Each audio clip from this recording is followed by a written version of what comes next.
আসসালামু আলাইকুম রহমতুল্লাহি ওয়া বারাকাতুহু। আলহামদুলিল্লাহ ওয়াসসালাতু ওয়াসসালামু আলা রাসূলিল্লাহ ওয়া বা'দ।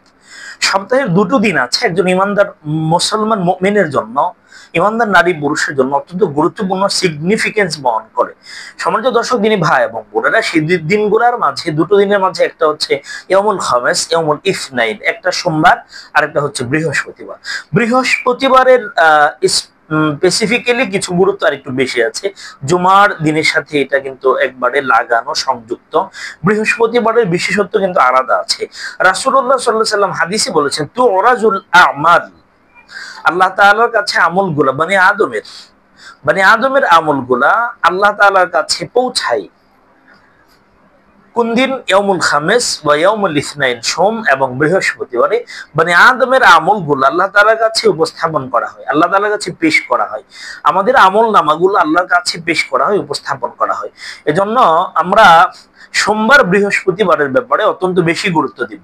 এই দিনগুলোতে আমরা বেশি বেশি আমল করব। তো রাসূলুল্লাহ সাল্লাল্লাহু আলাইহি ওয়াসাল্লাম বলেন যে যেহেতু এই দিনগুলোতে আমল আল্লাহর কাছে উপস্থাপন করা হয়, এজন্য আমার ইচ্ছা যে এমত অবস্থায় আমার আমল আল্লাহর কাছে উপস্থাপন করা হোক যে ওয়ানা সায়েম, আর আমি রোজাদার অবস্থায় আমার আমল আল্লাহ তাআলার কাছে পেশ করা হোক, এটা আমি নবী চাই। এজন্য আমি বৃহস্পতিবারে আমি সিয়াম পালন করি। রাসূলুল্লাহ সাল্লাল্লাহু আলাইহি ওয়াসাল্লাম সিয়াম পালন করেছেন। রাসূলুল্লাহ সাল্লাল্লাহু আলাইহি ওয়াসাল্লাম সবসময় যে আমলগুলা করতেন, রাসূলুল্লাহ সাল্লাল্লাহু আলাইহি ওয়াসাল্লাম যে আমলগুলা কখনো ছাড়তেন না, সেই আমলগুলোর মাঝে গুরুত্বপূর্ণ আমল হচ্ছে ইয়াউমুল ইসনাইন, সিয়াম ইয়াউমুল ইসনাইন ওয়াল খামিস। রাসূলুল্লাহ সাল্লাল্লাহু আলাইহি ওয়াসাল্লাম ইয়াউমুল ইসনাইন, সোম এবং বৃহস্পতিবার, ইয়াউমুল খামিস রাসূলুল্লাহ সাল্লাল্লাহু আলাইহি ওয়াসাল্লাম সোম এবং বৃহস্পতিবারে সিয়াম পালন করতেন। এটা আল্লাহ রাসূল সাল্লাল্লাহু আলাইহি ওয়াসাল্লাম কখনোই ছাড়তেন না।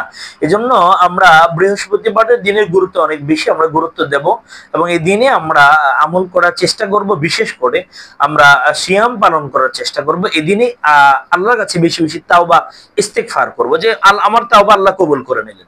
আর তাওবা কবুল হচ্ছে, তাওবা করছে এমন অবস্থায় আমলগুলো আল্লাহর সামনে উপস্থাপন করা হলো।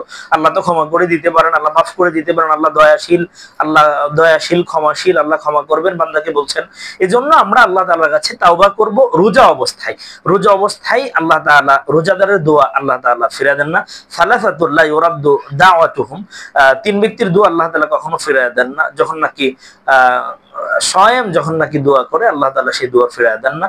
রোজাদার অবস্থায় আমরা তাওবা করব, গুনাহ ক্ষমা চাবো। আল্লাহ তাআলা বৃহস্পতিবারের দিনের গুরুত্ব আমাদের অন্তরে রেখে দিনকে গুরুত্বের সাথে আমল করার তৌফিক দিন। আমিন। আসসালামু আলাইকুম ওয়া রাহমাতুল্লাহ।